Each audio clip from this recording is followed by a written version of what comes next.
Metroidvania indie games are kinda a little bit oversaturated these days. Not to say anything about any individual game's quality, but when it comes to getting noticed in the current market, it's difficult. I mean, I haven't even talked about an FPS before, and I'm already on like 5 of these things.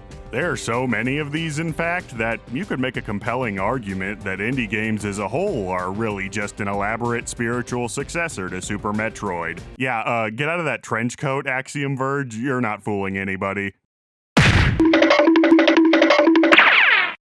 But then we have this goofball over there in the corner. Poor Batbarian here is trying to make a living in a crowded world where Hollow Knight is a demon core emitting so much background radiation that anybody who can't withstand his awe-inspiring presence drops dead on the spot. You need inertia. You need something special to survive. Does this game have that? We'll see. So, Batbarian Rise of the Primordials was brought to my attention by a one Will Savino. You may know him as the composer for VisionSoft Reset. Here, let me flash back real quick. Okay, the music. Let's see here. Okay, the flashback's over. He saw my video about that game and informed me of a newer game he composed for. And hey, this time I even got a review copy for it via Keymailer. Gee whiz, I sure hope I don't breach journalistic ethics. Anyways, then I took way too long to talk about it, but I'm a man of my word, gosh darn it. So here we go. Batbarian is the type of media where you hear the title and think, did they really design this game around the pun? I mean, it worked for SEAL Team, and Romeo and Juliet, also probably some other films I'm too lazy to look up. CIA Ape! I forgot CIA. A talking ape? I prefer chimp. I mean, Batbarian. You play as a barbarian with a pet bat. It's great, unironically, though it does make the game really hard to Google, because the algorithm thinks I don't know how to spell. But no, it's a pun. So anyways, you start the game up and you get to pick which barbarian you want to be. Bat, crazy woman with Wolverine claws who looks like she was fished out of a dumpster, and Shmonan the Barbarian. Yeah, I'm gonna go with this one. Right off the bat here. You have a bat. Her name is Pip, and you've basically just fallen into a deep, dark hole. Said Pip is like the only reason you can even see at all. As a matter of fact, it's so dark that when the game starts up, you have to do a horror game-esque brightness calibration just to make sure that you can't see. What is this, Resident Evil? No, it's Funny Bat Game. And this one moment and the name of the video game are kind of emblematic of just how important Pip is to gameplay. On your own, you can attack and throw rocks. Rocks can break things, flip switches, you know, basic projectile stuff. All Barian, no bat involvement there. Anyways, Pip is basically a flying flashlight projectile shield with elemental powers, and is in general a real cutie pie. Her favorite food is fruit. The store page brags that not only does this game have more thrown fruit than any other game, but that none of it is wasted because Pip eats it all. We stan our environmentally conscious queen. Anyways, throw this fruit and she follows it. There are other kinds of fruit. This one sticks to walls and takes longer to eat, and this one not only sticks to stuff, but Pip will attack anything where it lands. Pokemon has had a monopoly on the throwing food at animals to make stuff happen genre for far too long. All of said fruit throwing is great for lighting up areas and also doing magic. Because, oh yeah, the bat is magic. What magic, I hear you not asking? She's fine. Yep, a click of the trigger and you swap from default light mode to fire and ice modes. Freeze things, melt things, burn things. Even your default light form affects enemies in the environment in unique ways. And on top of all of that, each form nullifies certain types of projectiles. Yep, Pip is basically a portable Ikaruga. These are the main tools you have at your disposal to solve whatever the game throws at you. And as we've established, this game loves to throw things.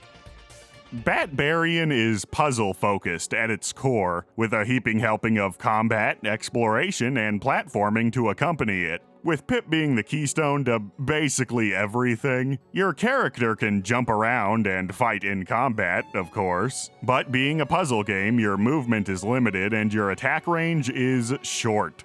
Like incredibly short. This is all to maximize puzzle potential and minimize cheese, I'd imagine. Since, and I reiterate, puzzles are the game's main focus, and it does that focus very well. Mixing all the previously mentioned mechanics together to solve a tough puzzle is just a dazzling experience. It's like a constant bat-themed Rube Goldberg machine, and with the hundreds of different puzzles, there isn't a single stinker among them. There aren't any, "Oh, how was I supposed to even know that?" moments at all, and each puzzle rewards you with progression, upgrades, and/or experience. Even most of the combat, platforming, and exploration are basically just different ways to frame puzzles. How do I use Pip to expose this weakness? Or interact with this platforming hazard? Or get to that high ledge with a secret area? It's puzzles all the way down. But because of this puzzle focus, some elements don't mesh together the best. For example, combat is usually really fun. Many of the boss fights especially are incredibly intense thrill rides that have a great deal of build-up in the story. And yeah, plowing into stuff and mashing is great. Using Pip and rocks during combat to exploit enemy weaknesses is also super fun. If a bit cumbersome depending on your control setup, use the left bumper to jump, oh my god. But when you try to mix platforming and combat together in this game, your options are limited. And especially in the early game, a bit frustrating. You can't double jump or air dodge or latch onto walls or do any sort of sick aerial maneuvers whatsoever, because it would be super limiting to puzzle design. Oh no, how do I get to this place? Oh, just jump to it, idiot. So, you have a strict jump and a tiny attack range, but sometimes you have to platform, defeat enemies, and avoid projectiles at the same time with that, and it really puts the hell in bullet hell. Rooms like this one are kind of an absolute nightmare. I can only do so much at once, stop shooting me! Yeah, platforming and dodging at the same time is not this game's strong suit. But when the platforming is done mostly by itself or with puzzles, it works. Your jump arc is very predictable, so once you master it, you get it, right? It's no Mario Odyssey, but when the limited movement options are accounted for, it leads to a truckload of interesting scenarios. Same with attacking. You've got an inch-long jab you can either spam or charge, which sounds a bit too limited, but combat encounters are usually designed around it. Like I said, it can suck if you're platforming, but it's the puzzles, use of Pip, and sick encounters that give fighting depth. And I respect that. But you know what else I respect? Writing. Like how I just wrote this epic transition to the next segment. Good job, me. This game has quite the plot. Mystery, drama, humor, a goblin. The premise is simple. You fall in a hole, now find a way out. But this is quite a hole.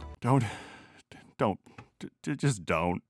Dead civilizations, eldritch horrors, lots of dead guys, tons of secret areas and treasure.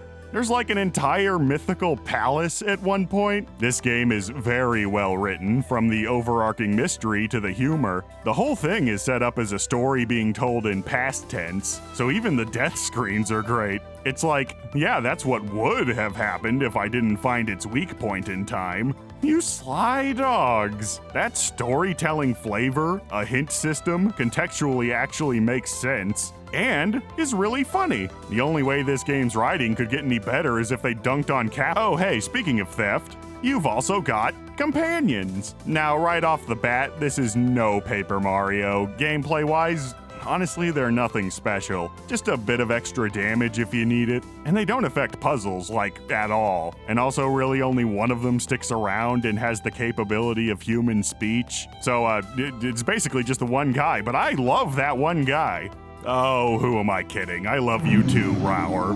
Overall, it feels like a mechanic they might have planned to do more with, maybe. But alas, I cannot know for sure. At least, like the rest of the game, the characters are very well written. From the pithy comments they make while adventuring to the conversations you have around the campfire. And in all of this, I haven't even mentioned the protagonist. I mean, if you've been carefully watching the video, you've probably noticed this, but the main character is very funny. And trust me, I know funny.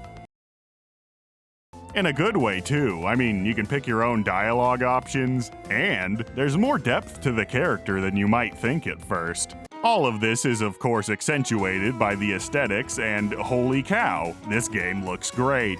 But, pixel art is so overused in indie games, Take a hike, dork. It's how you use it that matters. And this game is very pretty.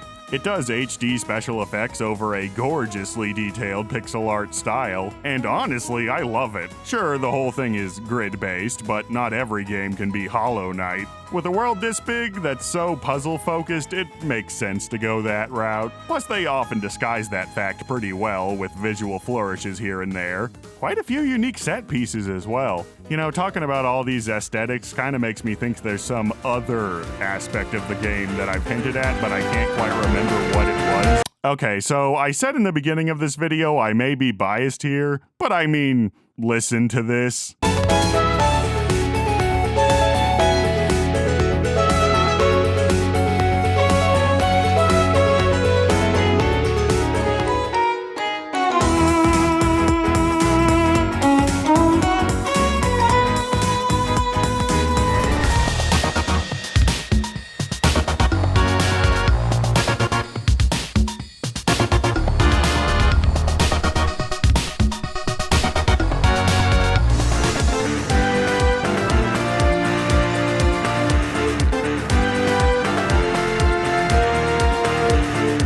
Savino and Darius Carlin absolutely annihilated it here, like Jesus.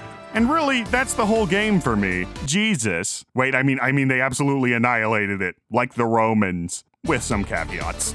This game is amazing. The puzzles, so good. The combat, so precise. The writing, excellent. Sure, the platforming isn't the best in the genre, and combining said platforming with swarms of enemies and projectiles can be very frustrating early on, but this game is still so good. It took me so long to make this video that I'm actually getting nostalgic thinking about it again. And it's only been like a year. I actually want to beat it again already. And since then, they added an update with a boss rush mode. Sick. Also terrifying. I don't think I could handle that. Also a bunch of challenge stages. There's even a free demo. So like, try it now.